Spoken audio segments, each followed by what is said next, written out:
Damaged. My mother had two, my father's got one. So my father's is alright, my mother's got half. The other half somehow got damaged, and you can get a new copy. You have to pay for it. And I've got the address, but I just haven't done it. But I think they've got copies in the Holocaust Museum here. No, you've got to get it from America. No? Yes, they've got a copy, but that's their copy. You can't buy a copy from them. Now, the Holocaust Museum is a different one. That's not the Shoah Foundation. The one for the Holocaust Museum, the Holocaust Museum did their own. Shoah Foundation is separate. All right. But don't film me yet. We have to talk what you want first. Yeah, well, we can have that and we can separate How does he that know later. what he wants if you haven't told First him? of all, what do you want? All right. I want the question first. All right. Well, today is the 9th of March, 2011. It's you or the It's on now, yeah. And you won't be able to delete it, yes. Yeah, we can do lots of things. We can cut and... Yeah. So today is the 9th of March 2011 and we're in the home of Edzia Pinskier, who has kindly allowed us to pick her brain of the bit of history of our family, and also in particular with emphasis on my parents and my family and her experience and her sister's experience. Others. I'm A.B. Ajzenman, and I have with me here my wife, and I'll just swing around that for a second, who is going to be helping me with the production. And you forgot to mention that you are my cousin. Oh yes. Well, that's something you can tell me, but you're more on the ball than he is. Okay. That you are the son of my father's sister. That you are the son of my father's sister. That's right. Let me just stop this for a moment. Okay. Hello.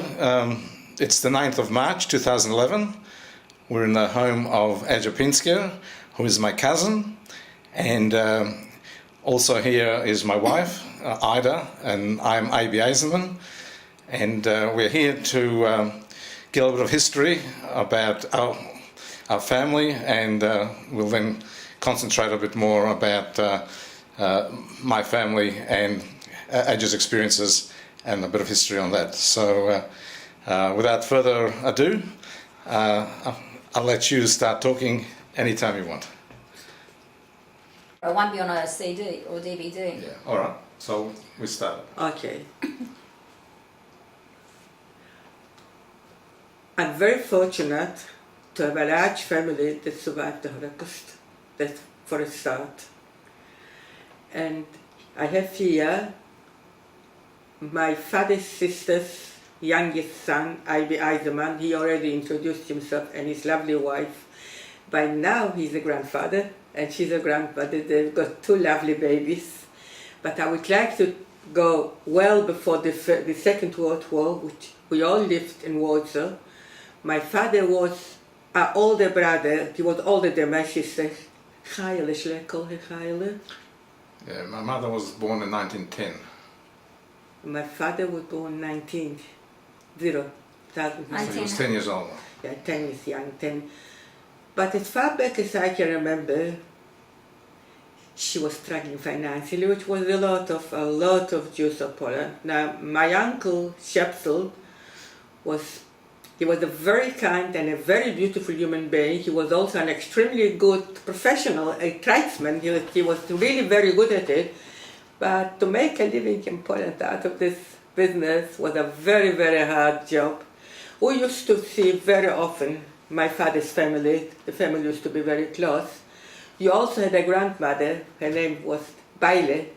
I think Belinda's called after her. She became a widow in a very early age. She raised the children enough to mention that my father went to work at the age of 9. Okay. He went to work there because there were so many kids there and there was just no income.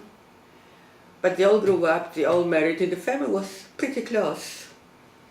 The first thing I remember very well is when Ivy's oldest brother was born, Michael. 1935. Yeah, I know. 1935, he's 4 weeks older than Moishe, so that was in June, I think July. Yes. July, because he's 4 weeks older than, and there were the 2 babies, my brother Moshe and Michael, and my auntie, which is Avi's mother, put them both next to him. He seemed so big, was only 4 weeks older. And then they were all growing and used to see each other, and then the children were 4 years old, Michael and my brother. In 1939, the war started. I don't know if I shall describe the bombing and all this. What do you think? I'm just trying to get your hands into the frame, but that's okay. We'll cut that Yeah, as much as possible. You can stop for a moment, yes? out. Yeah, okay.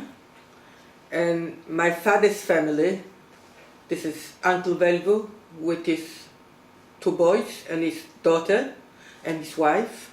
Uncle Chayle with his 2 children, Michael and... No, Lena wasn't born, one, Michael. And there was Genia with twins, with her husband Zygmunt. And my grandmother, there was another sister, you know about it. She stayed with the grandmother. She died during the Holocaust. What was her name? I forget.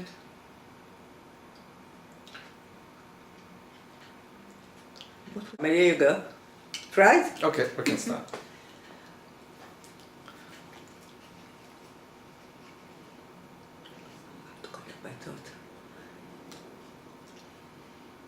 So this was my father's family. In 1939, on the 1st of September, the Nazis invaded Poland. What we didn't know at that stage, that the Russians are going to invade Poland from the east and the Germans from the west. The bombardment was just absolutely horrific. It was just indescribable. It was day and night, bombs from airplanes. And as the Germans knew closer to Warsaw, they encircled the city with machine guns, with artillery, so the bombing was from everywhere. The Jewish quarter was totally devastated. Now there was no water. Can you imagine a city of 1.5 million with no water? We had to go take water, like you go to the Yara, no water, no electricity, no way of cooking anything. On the 7th day of the war, there was an appeal from the Polish government. They were still in Warsaw, they didn't think that escape, for all able-bodied men to go east to try and defend Poland. The situation was like that. Here is Germany invaded Poland with its formidable machinery, Poles on horses, and they were going to defeat the German army. So at this stage you already saw people without legs, people with wounded, people with invalids, and the soldiers deserting the army as much as they could, Polish soldiers. But my uncle Louis, that's my mother's brother, wanted to get away from the Nazis. So my father, your mother's brother, right? And my uncle Louis, and this is my mother's brother, they all left Warsaw on the 7th of September. So we virtually left by ourselves under the bombardment. When the Germans came to Warsaw, we were there. On about 6 weeks with the German occupation in Warsaw, we received a letter from my father and my uncle, my mother's brother, with a peasant, with a wagon with horses, 1 horse. And in the letter was written, Bruche, my mother's name was Bruche, pack up as many things as you can on the horse-driven wagon, dress the children warmly, and my grandmother was still alive, not my father's mother, my mother's mother, and we'll meet you on the... By that time the Russians were already in Poland, they occupied east of Poland, and we'll meet you on the side of the Russian occupation, no, they didn't say occupation, of the Russian side. So my mother, in her wisdom, decided that she picked up everything, cutlery and crockery and bedclothes and towels and you name it, piled up a whole wagon with things, and she took only me. She decided that the rest of the family stays in Warsaw. For 3 days we traveled to the then new border, but the border was very fluid. It was still Poland. Mm-hmm.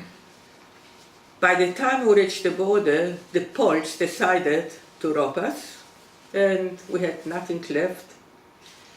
My mother only had a little bit of a few dollars. But she went to see Uncle Velvu and told him what was happening. We managed to cross the border. We managed to find my father on the other side of the border. And my uncle started screaming, "Where's the family? What did you do? How did you leave the children and mom in Nazi Germany?" So anyway, they took me to Bialystok to a Jewish family. And my auntie and my mother went back for the rest of the family. That is when they connected with the rest of the family. I'm coming to this because this is the important part. So the rest of the family decided to follow my father's lead, and you all came to Bialystok. This is your mother, Uncle Velvu, and Auntie Edzia. I don't know, can't remember if you came together, that I don't know. We might have come separately, but we all met up in Bialystok. Now my parents decided they don't want to go to Russia. They decided to stay out the war in Bialystok. That's very smart, but that's what they've done. Your father, Edzia, and Velvu decided to register for work, and I think you went to Magnitogorsk. I think you were in Magnitogorsk. I think that sounds familiar. Yeah, Magnitogorsk, yes, Magnitogorsk. And Velvu was Magnitogorsk, and Edzia, they were all the same place, voluntarily. So we got a letter from his oldest brother, Velvu, and the letters was very heavy sender, so he used this Yiddish metaphor. Most of the time he's in kippur. This means there's nothing to eat. Starving. Most of the time he's in kippur. The senders couldn't understand this. So they so enforced the idea that we're not going to go voluntarily to Russia because they put them into the coal mines. Now your father, being a very good tribesman, found work in his profession. So what he was doing, that's a very important part that I want you to know. What he was doing, he was making suits for all the high command, military people, all the Russians. The Russians. They would bring him fabrics. I don't know where they were getting this fabric stolen. I don't know. And he would sew them the most beautiful things. So your family didn't starve there. You were actually quite well looked after. But I heard a story that my father actually was sent away, far away, because he didn't want to be a spy or something. And there was a long period where my mother was separated from my father, and things got bad, and Tiocia Edzia was the one that somehow was able to find food in some ways that is... I don't know that. Yes. About she apparently... I know about her husband, but I don't know about your she father. apparently had some Russian friends that helped.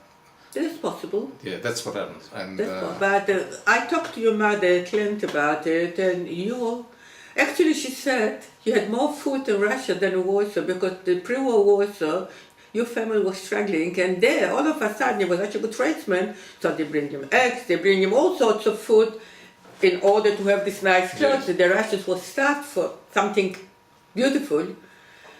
And during the war, then we were deported. We were deported, and we had your addresses. So we used to get parcels from this part of the family when we were deported into the forest. Your family used to help out. So we were giving you parcels. That sounds, later on, you were sending us parcels. That was after the war. Yes. But the forges we used to chant, forges in wartime. We had very little contact, but we knew that you're all alive, and safe. Because my God, it was a long way from the Germans. We, on the contrary, was sent where we were. It was north of the Urals, south of Siberia, and the Germans did come to that places, but we were deportees with no rights. But we managed, when the Soviet-German war broke out, they gave us some sort of papers, and we managed to get away. But we kept in contact with your family all the time. until the war finished and your parents came to Dzierżoniów. And we also came to a little town which was called Lubawkie, 30 kilometers. Now there was no telephone, nothing, but only with letters.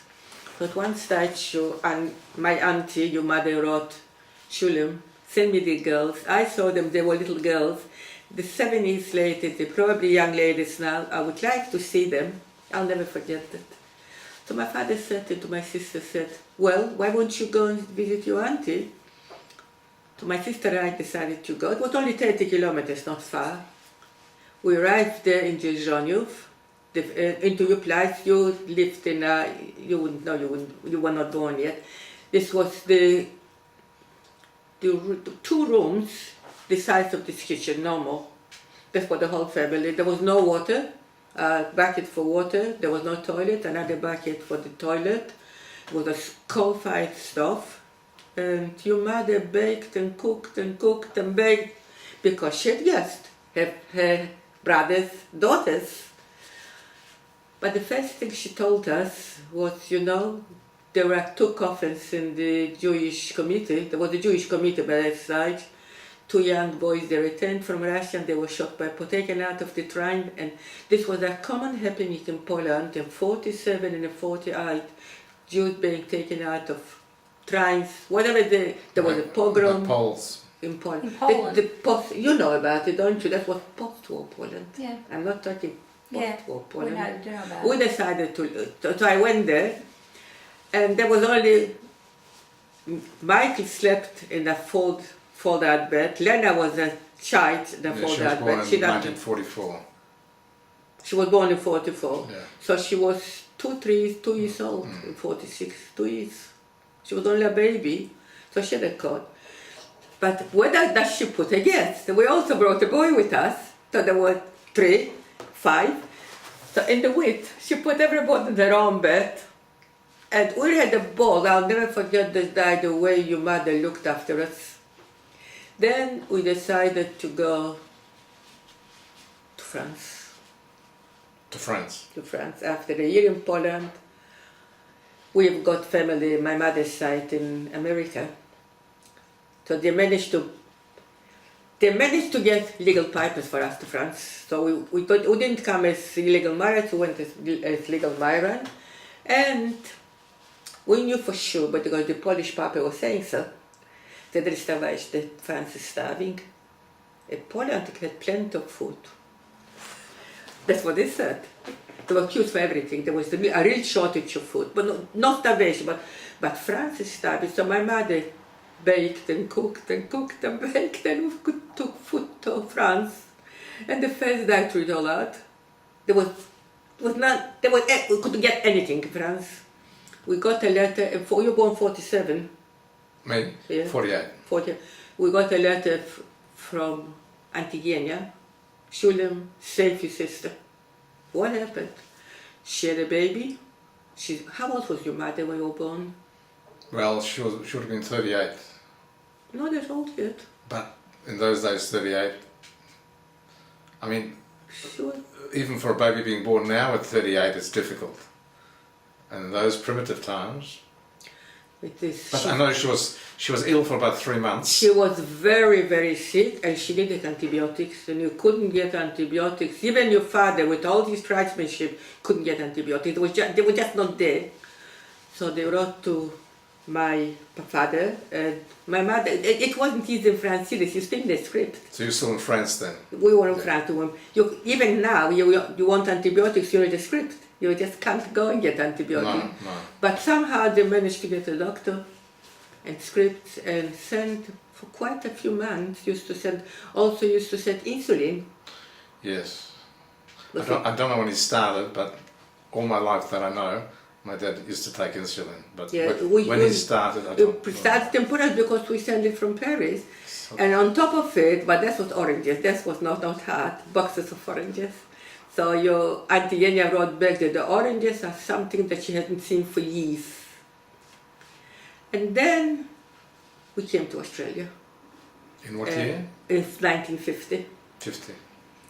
And Liza was very, very unhappy with having. I think we used to send parcels from here too. Yeah, we used to get Clothes, I food think. parcels, clothes parcels, Yeah. and I remember getting a can of pineapple. This is in 56, 57, because I remember now.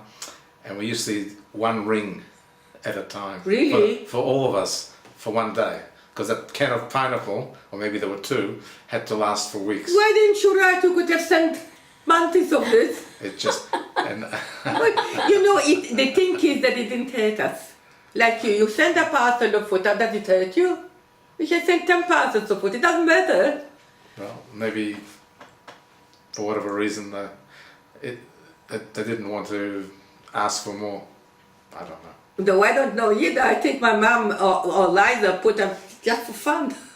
because it's just, it's no value. That doesn't have any value here. It's not a problem, you see? Well, it was very, very precious, let's put it that way. Pardon? It was very precious. Just think about it. So we kept sending Papa. Then Liza said, we have to bring her with the family.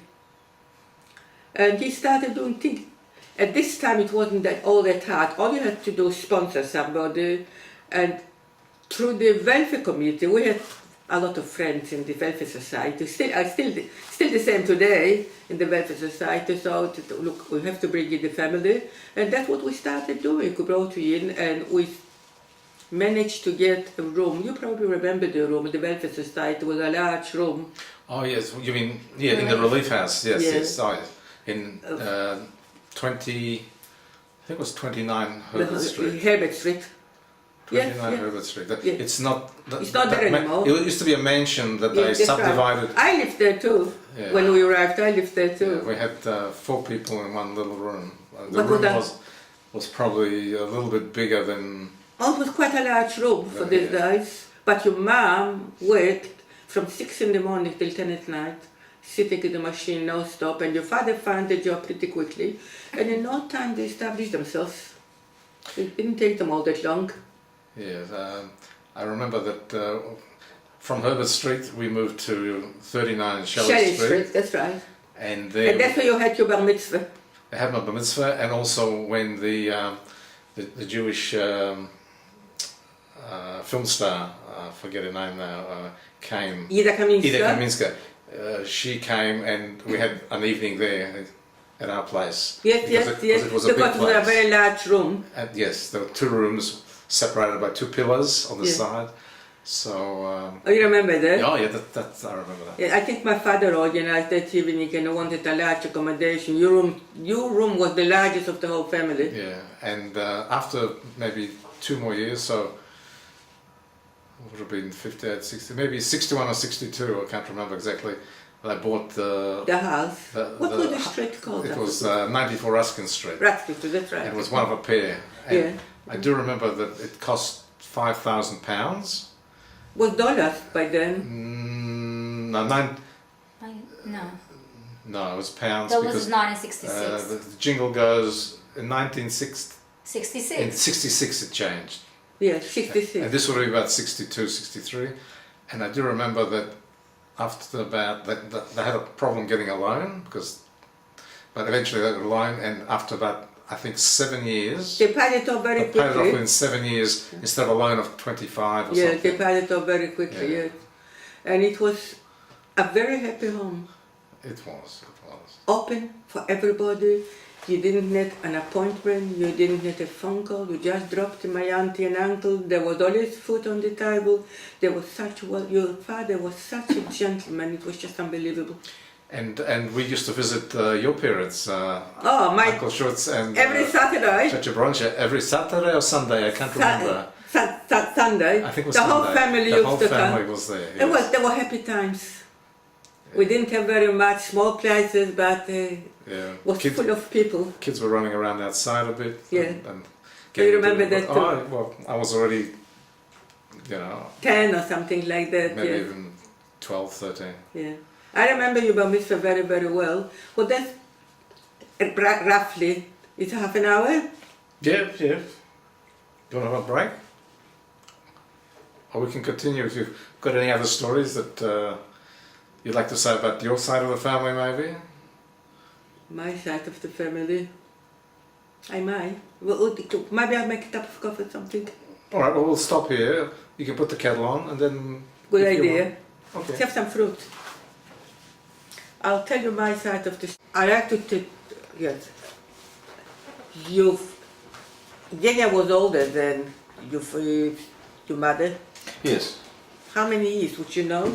I don't remember. Maybe 6, I'd be guessing.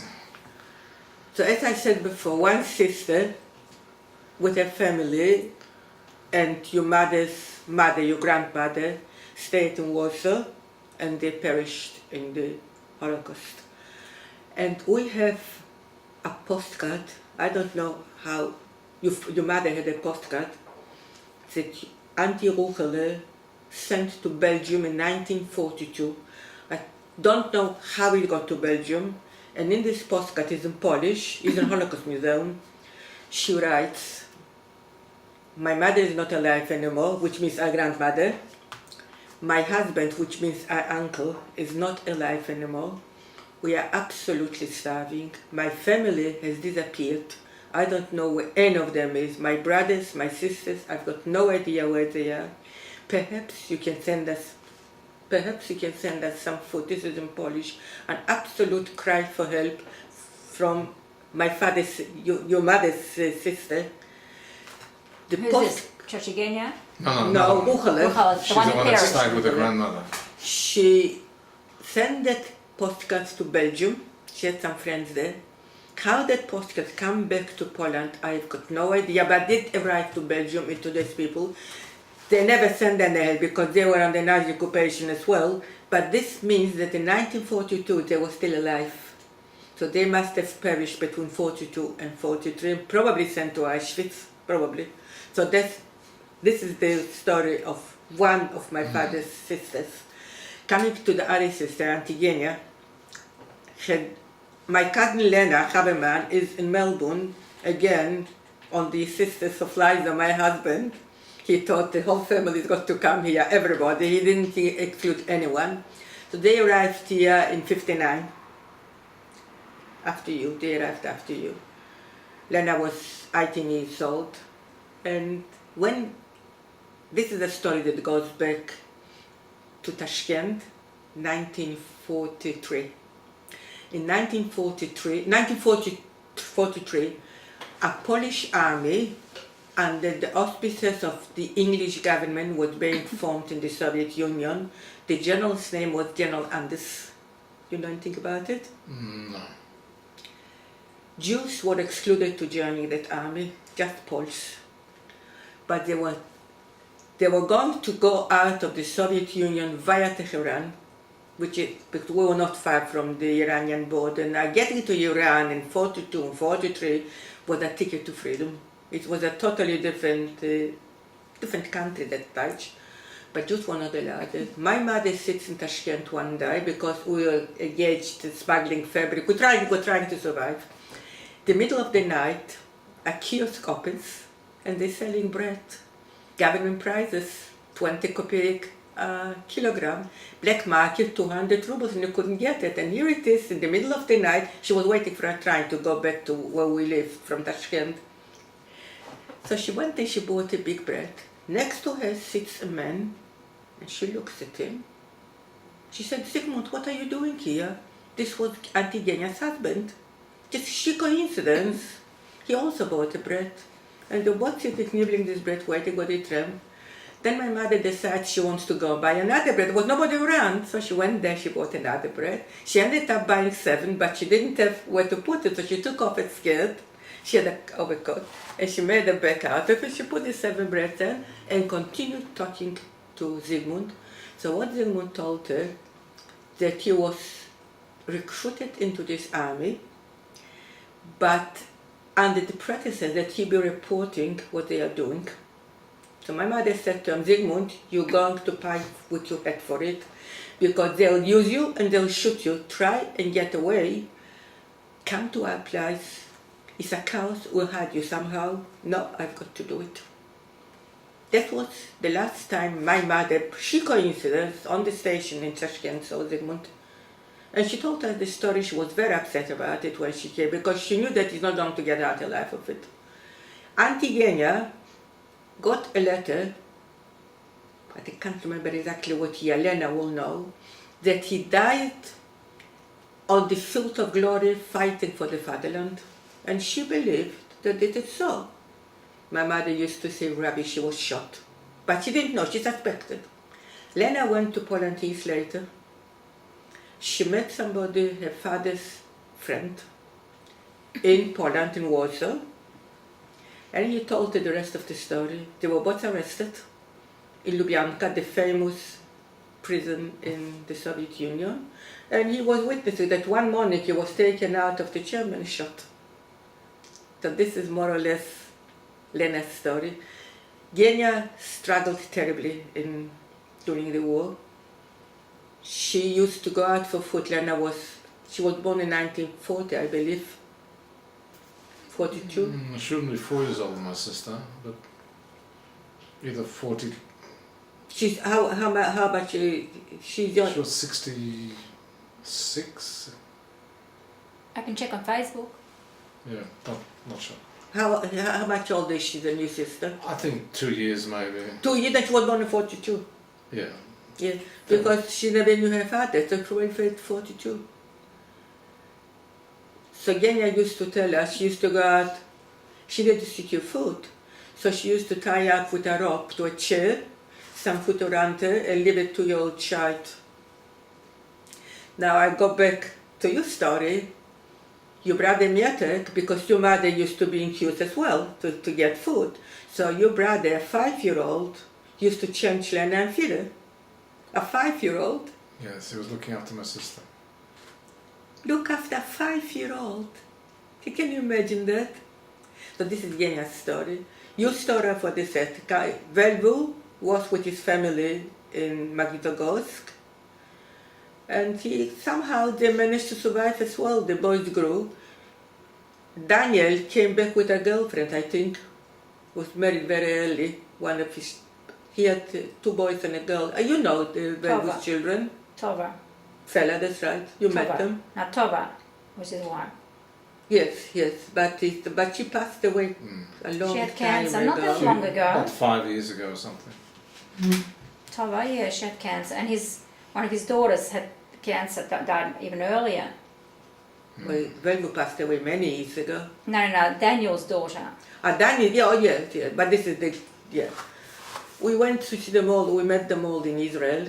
Now there was Benjamin, another brother. Yeah. Benjamin was a famous sportsman in Poland. He was one of the top instructors in sport, a gymnast. In 1936 or 7, he went with a group of Jewish sportsmen to Vienna. There was an international youth festival at the Olympics in Vienna, and he was in charge of it. He was absolutely brilliant. So Uncle Benjamin, you see, my father was comfortable financially. So our common grandmother, used to come stay on holidays with us. And the whole family used to come and visit us. That's what we used to rent a villa. Benjamin used to come for the weekends and do all sorts of tricks with us as the kids. We used to love him because he was scaring us. Why I'm telling you this story? He went to Paris prior to the Second World War because he didn't want to go to Warsaw. He had a brother there. There was another brother in France. You know, got cousins in France. Talking about Menashe. Menashe, yeah, we met him. I'll tell you about him as well. You see, I'm the custodian of all the stories. Menashe married Sarah, yeah? Yeah. Yeah. So he went to Paris as an illegal migrant. A fascist government came to France in 1936, and they decided to chuck all the illegal migrants out. But he did not want to return to Poland. He said he's not going back to Poland. That there was an option. If he would join the Foreign Legion, after 5 years, he became a French citizen, he can stay in France. So he decided to do exactly that. So what happened? The war broke out. France joined, the Vichy government joined the Nazi, the German. So this Foreign Legion became part of Vichy France armed forces. A Nazi and as the arm of the Nazi forces, he said that he just couldn't do it, so he escaped. He escaped to Syria. Via Syria, escaped to Israel. In Palestine, there was no Israel then.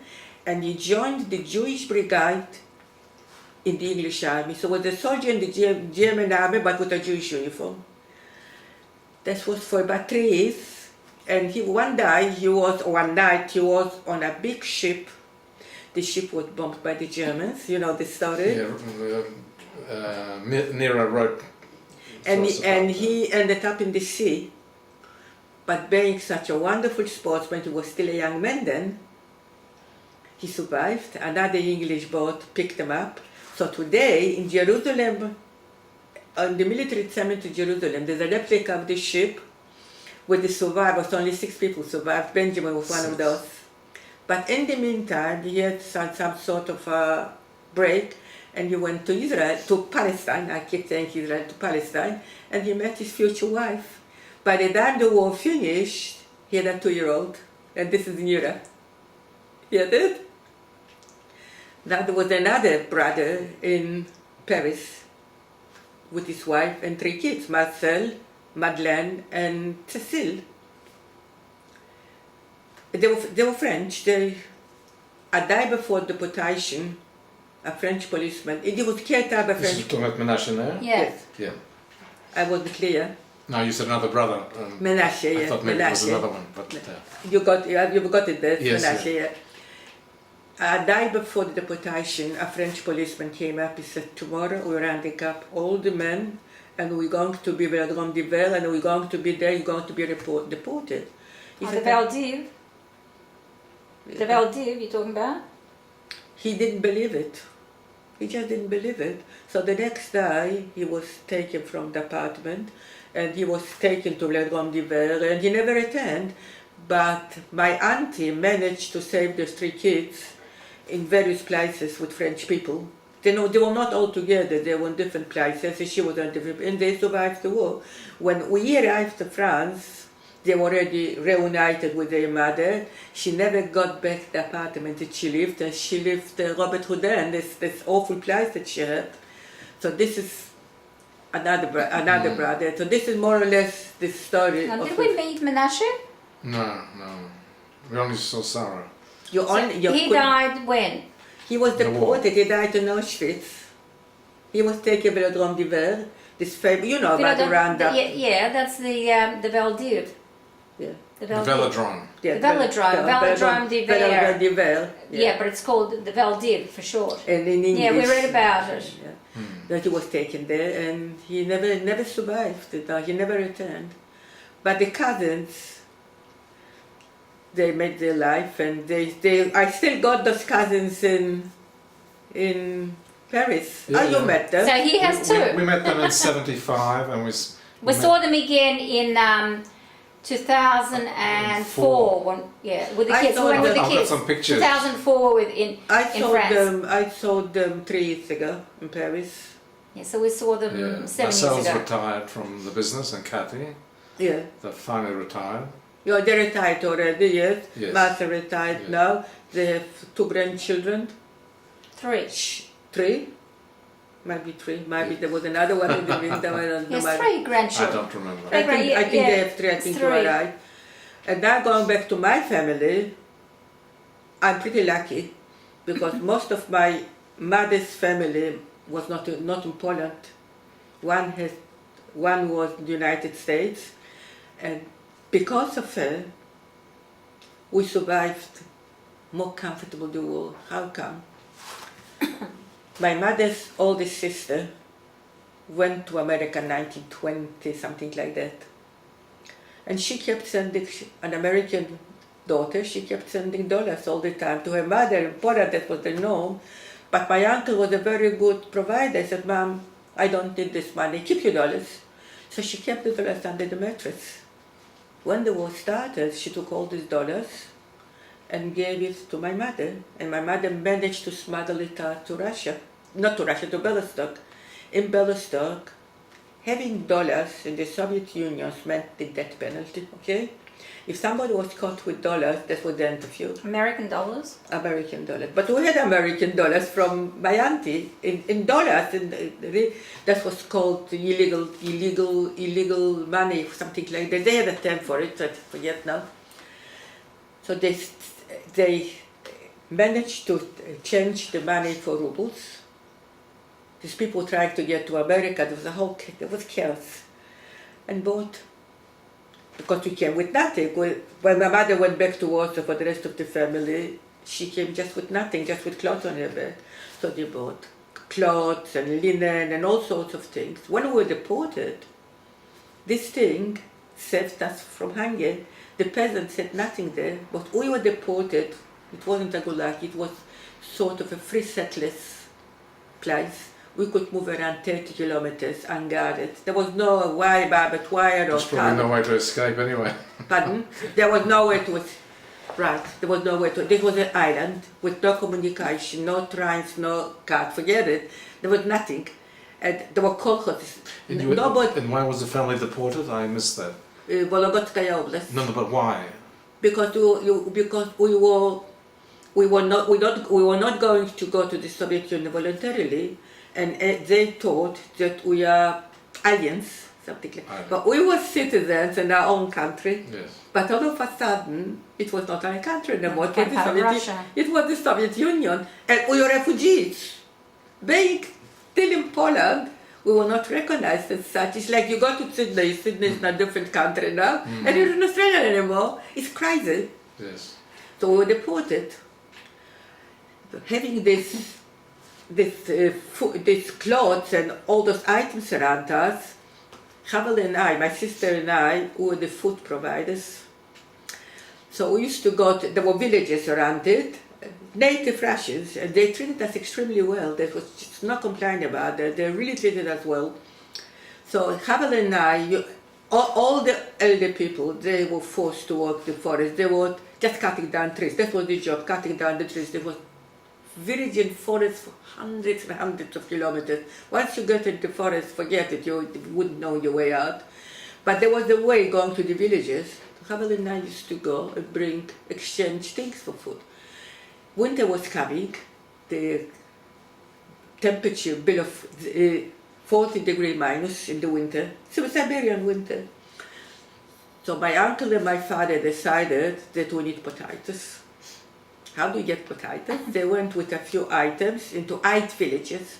And this peasants had nothing as well, but they were keen to get a shirt, to get a pair of shoes, whatever. In 8 villages, there was 20 kilograms there, 25 kilograms, another village, they managed to get 400 kilograms of potatoes. Quite a bit. Yeah, but how do you get them home? That was Sunday. Havel and I were given the instructions that we've got to bring these potatoes home. How to bring potatoes home? That was the Soviet Union. Nobody owned anything. There was no transport whatsoever, nothing. You can't hire a car or a horse, just nothing. But we adapted very quickly to those situations, and so we went to the chairman of the kolkhoz. How do I say kolkhoz? Collective. The collective. And we explained the situation to them. We found them somewhere in a field. We explained the situation. But before we got there, this is virgin forest, right? And this forest is full of beasts. And there were lots of wolves in this forest. They used to come in the settlement at night. They used to come. Nobody would go out at night because the wolves would just prowl around. So on the way there, we had the wolves. We ran down the river. The first village was 4 kilometers. So we ran down the river, and I told my sister, if the wolves are going to chase us, we're going to get in the water. She said, they don't go in the water. I said, no, but I don't know. Do they? I've got no idea if they're going to the water. Wolves? I've never heard of wolves going into the Do they? water. I don't know. Well, a dog can swim. A dog can swim, and yeah, they're like dogs, so maybe. So a wolf probably can swim. I don't know. But anyway, that was my excuse because the How old were you then? 13. And she was 11, 2 children, but there was no rape, there was no murder, there were very peasants, that was the wild beasts. So instead of going 4 kilometers, the river was not a straight road, it was 6 kilometers, it was getting clear. Then we had to find the chairman, and we told them what we are after, but that was the only way to get a horse and wagon. Yeah. He said, all right, girls, I'll give you a wagon and I'll give you a horse. And that's what he did. We looked at the horse and I said, for God's sake, I don't know what to do with it. No driver. We need a peasant, we need somebody to take us. So I said, all right, I'll give you somebody. Look at the risk we were taking. We went to the 8 villages, we collected our potatoes. By that time it was getting very light. So that peasant says, I know a shortcut. We don't have to come the way you came. I know a shortcut to over the river, and they'll take us much faster to get there. We said, all right. Now 2 girls with a peasant with 400 kilograms of potatoes, getting dark in the forest, you get the picture? But before he left, he took an axe and a rope. I look at my sister, he's going to kill us, strangle us, and get the potatoes. What else is it? Why does he need an axe with a rope? We don't say anything, we go. 2 stupid girls, I'm telling you. We went there, halfway through, and it was getting really dark already. Halfway through, what happens? The wagon breaks down. The horse was half dead anyway, so we were not on the wagon. We were pushing it. He was in the front pulling the horse, with the 2 of us pushing. The wagon breaks down, and our potatoes, they were in bags, go on the ground. So he said, don't worry, girls. I'll get you on the horse. I'll get you on the settlement. Tomorrow morning, I'll get in your wagon and I'll bring the potatoes. You know what those 2 stupid girls said? Forget it, we're going to look after potatoes. You go, bring the wagon, we stand here. There was nobody in the forest. Nobody would have taken those potatoes. That's what we've done. Well, you had responsibility. Stupid. You know what? He did bring the wagon. He did take us back to the settlement, stayed overnight in the settlement, but there was no way he could go back to the wild forest. We brought the potatoes. Now, there was 8 of us with a baby. The baby was born there, and my grandmother was still alive. In a room, half of this kitchen. A lot of room was taken out by a stove, the cold weather, so we needed wood piled up there. A pile for the toilet. There was just no way you could go out in the dark. And a pile full of water. And 8 people with a baby in this room. So where do we put potatoes? Under the beds. With beds that had the room under the beds. And straw to keep them warm. But we had food. Nobody had food, we had food.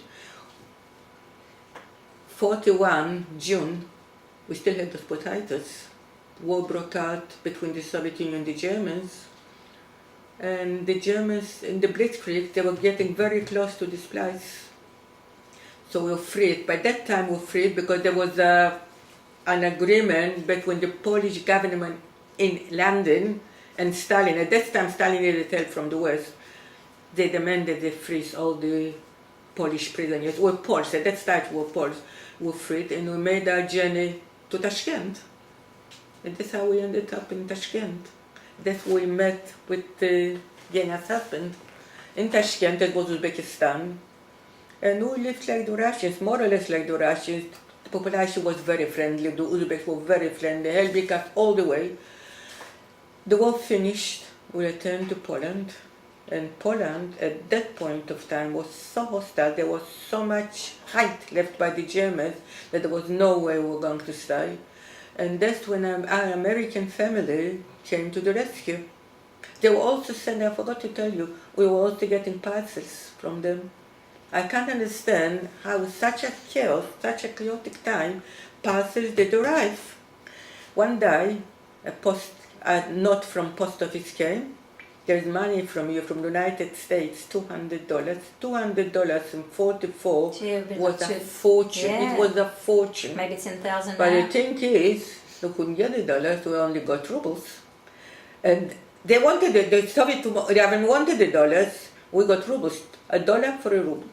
200 rubles. You know what 200 rubles was worth? 1 kilogram of black bread. $200.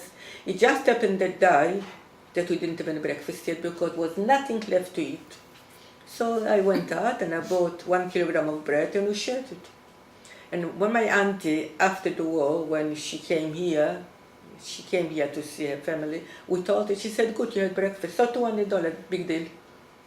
I do remember that there was somebody that came from America. Yes, my auntie, my uncle. That's what she's talking about. And They were Moshe's wedding. and we went to the airport.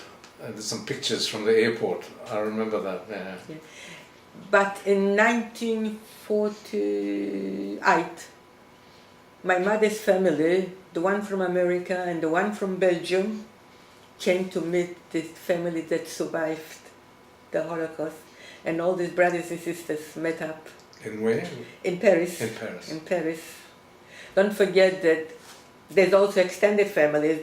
Everybody had married, they had children and grandchildren, everybody survived. I went with Liza in 1987. Yes, in 1987 I went to the United States. The extended family there were 40 people. So they made this big party in a hotel room with steamers and balloons, welcome our family that managed to survive the Holocaust. And this is the family that we still keep very much in touch with.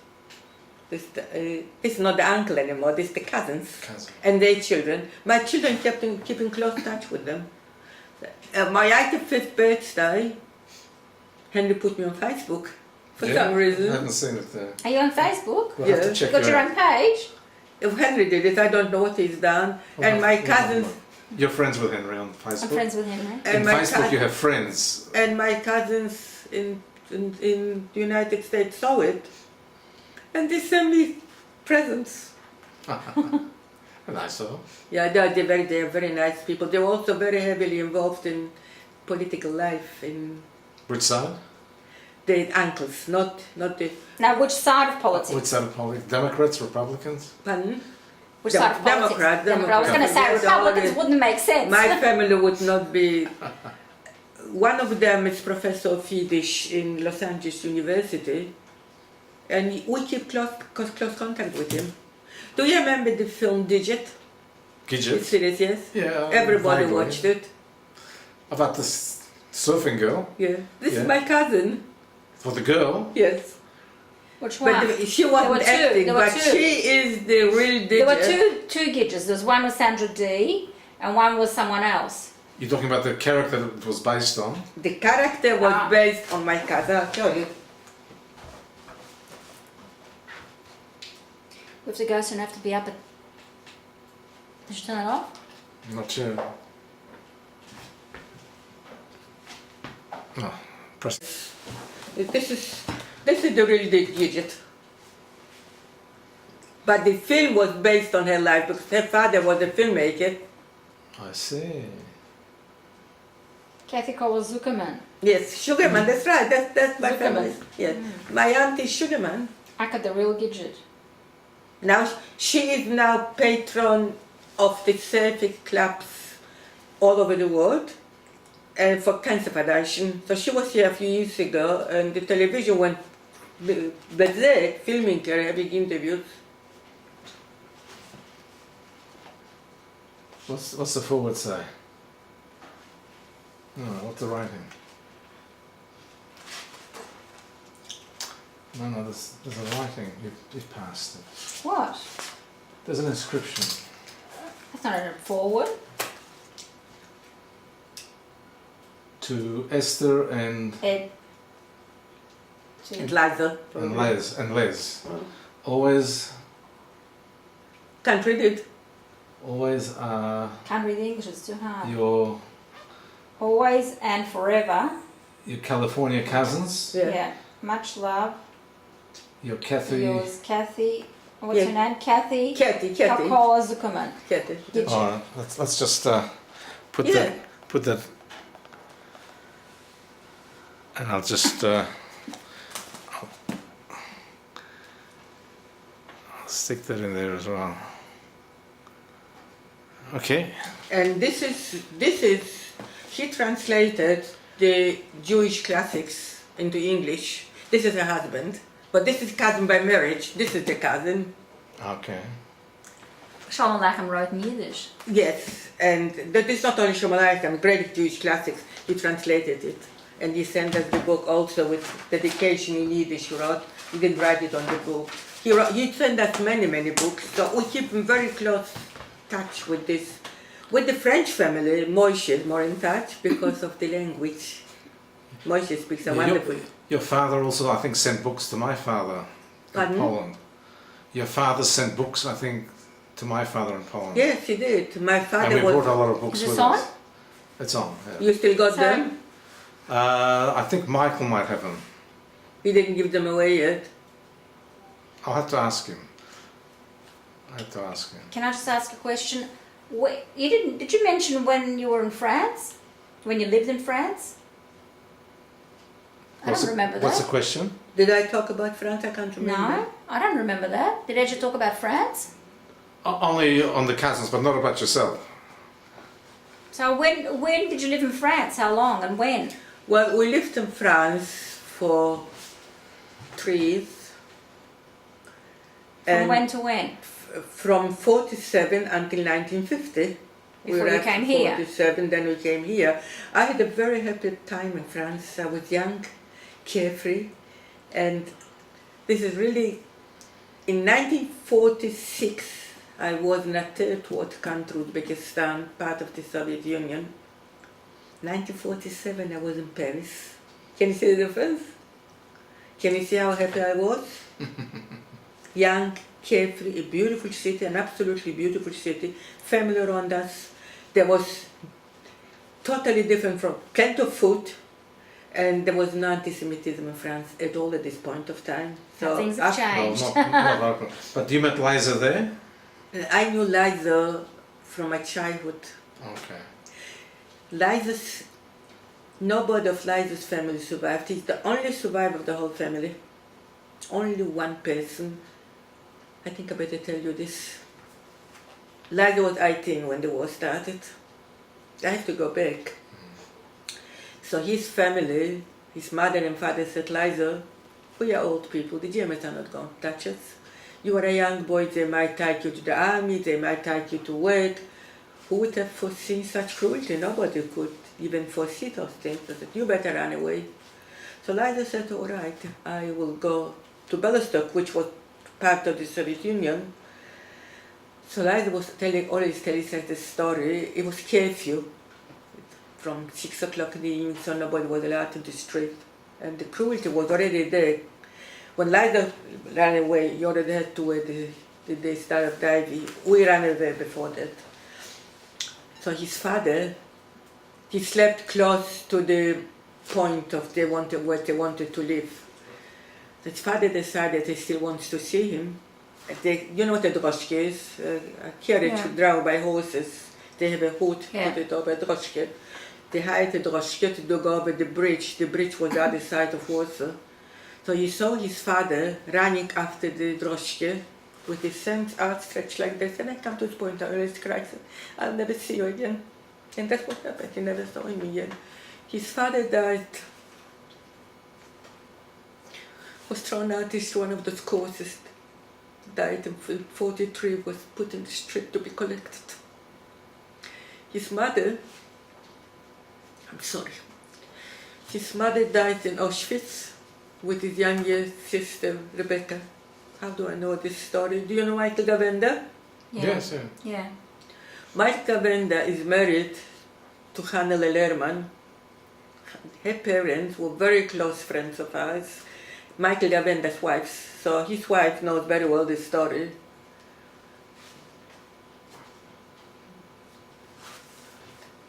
Haiche's mother, Liza's mother, said to Haiche, my son is gone, my husband is dead, you are alone now, your mother is dead too, why won't you come and stay with us? So she stayed with Liza's mom and his sister Rebecca. One day, Marek Edelman, the vice commandant of the Warsaw Ghetto uprising, came to their house. He was only 20 years old and said, look, we're forming a Jewish fighting organization. We'd like you, there were two girls were 16 and 17 at that point. We'd like you to join us. So Rebecca answered, I would love to join you, but if I leave my mother, she'll die instantly. I have to look after her. So I ask myself, who is the bigger hero, the fighter or the one that wants to look after mom? And that's what she did. Shortly before the uprising, they would taken Umschlagplatz and deported to Auschwitz, all three of them. Heitje Lehmann, Michael Gawenda's wife, and Rebecca, Liza's sister, and his mom. You're not his wife, his mother-in-law maybe. That was my mother, but... No. Michael Gawenda's wife, you said. Yeah, Michael Gawenda's wife, Mother. Michael Gawenda's wife's mother, she was very closely related. Liza called her my adopted sister because she lived overseas.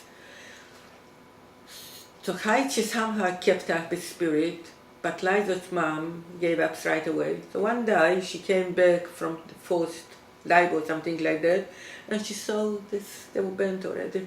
They were just already, she saw it. That's how he knows exactly how his mother and father died. And he was the only survivor of the whole family. It's another sad story. Well, he met you, or he knew you, and Pardon? you two got married there afterwards. So that's the happy part. So what happened? Liza was he also went voluntarily to Russia, just like your parents. But he decided he wants to be an artist. He was waiting in the coal mines, and he didn't like that. Being naive and not knowing the Soviet laws at all, he took himself off to Moscow, which was punishable with a gulag. But he didn't know this at the time. And he went to Moscow. What year was that? What year? In 1940. Okay. Before the war started with the Germans. He traveled illegally. He had some sort of papers, but he didn't have a Russian passport. Yeah, I forgot to tell you, we were forced to take Soviet citizenship. Try don't take it. We were given happy Soviet citizens. We gave it all up later when we left the Soviet Union. So Liza went to Moscow, and he did meet Mikhail. He was the great Jewish director. You know the story of Mikhail? Mikhail's. He was one of the founders of the very famous Jewish theater in Moscow. He was a great artist. He was also a member of the anti-fascist committee during the war, and he went to New York to plead help for the Soviet Union. At that point of time he was alright, but later on he was killed by Stalin. When Stalin liquidated all the Jewish art and culture. So Liza went to see him, and he told him, Liza, go back as fast as you can, but otherwise you'll end up in prison. So he went back. But he managed to meet a Jewish family from Ukraine, and they adopted him as their son. He was only 18 years old, a child. And he stayed with his family for most of the time. But he was an engineer in the electricity somewhere.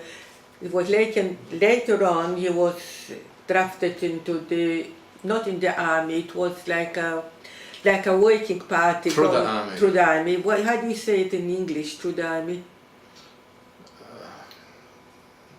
Truth is working army, truth is waking. Anyway. Working brigade, yeah. A working brigade, that's right, a working brigade. And he was, they were going after the front, managing to secure all the electrical appliances, electricity. For the 4 hours after they liberated Odessa, Liza was there. Liza was also seeing another thing that is not recorded in history, in the Russian history, in the Soviet history. When the war finished, Liza was in Odessa. This is a port on the Black Sea. A lot of Russian prisoners of war, not a lot, the ones that managed to survive the Nazi camps, and the Americans and the English freed them, went to England, but they wanted to go home. And so they did, on an English ship. And Liza witnessed this scene. They arrived at an orchestra, and the orchestra is meeting them. Our heroes, they coming home. This happened only in Russia, not a country. As soon as the ship left, the English ship left, KGB unsettled them, and they were all sent to Siberia. They were called traitors of the Soviet Union. Can you understand this? That did happen in other countries. And that was under Stalin. Pardon? It was under Stalin. Understand, yes, of what 40s, this was 45, late 45. You know, he was a terrible tyrant. He was a terrible tyrant. No, the West adored him. Sorry? The West adored him. Western country adored him. No, not everybody. The left wingers adored him. They believed that he'll save the world from capitalism. Well, when Trotsky went, To Mexico.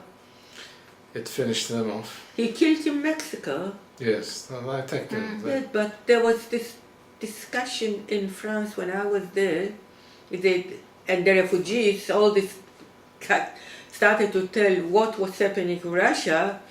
The French so-called intellectuals, the leading lights of the French writers and journalists, if we talk about it, we're going to spoil the Soviet Union, not spoil it, that was the word they used, to destroy the Soviet Union. We shouldn't talk about it. They'll sort it all out.